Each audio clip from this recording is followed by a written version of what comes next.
Welcome to the first installment of my beginner scrap classes. Today we are going to talk about some of the key things needed in getting started with digital scrapping. So whether you're working in Photoshop or Photoshop Elements or Pixlr.com or PaintShop Pro or whatever program you have, there are a few basic things that you're going to find in all editing programs. First of all, for Photoshop, it's under File. You're going to have a way to either create a new document, like it says new, or to open an old document.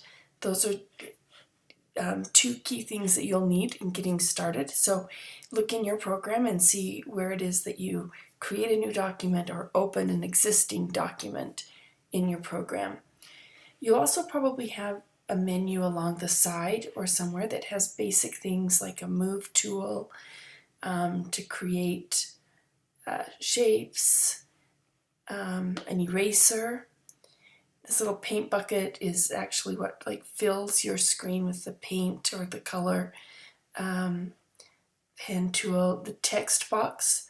This you're going to want a way to write text and find what that is to add journaling to your pages. This here is a rectangle tool, or you can make rounded circles, different shapes, or custom shapes. And here we have the colors. Here it's for black and white or white and black, depending on what I do with my arrows, or I can switch it out. I can pick from my swatch over here, or I can just choose my own to find a color, but that will be on there. The other very important part that all photo editing programs have is a layer palette. You might want to write that word down. You'll be hearing it a ton throughout my tutorials. It's this section right over here to the right, on Photoshop at least, and I think in the other ones I've worked in it's kind of somewhere in that vicinity as well. Right now it's completely blank. There's nothing here.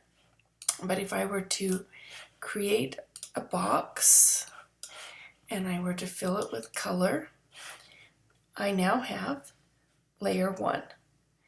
Now I can go up here to Layer, New, create a new layer, click OK, and see it's transparent, and even though we don't see it here, we see here that there's a layer. So if I change the color to white and fill it with my paint bucket, now I have two layers, a white layer and a black layer, and I can move those around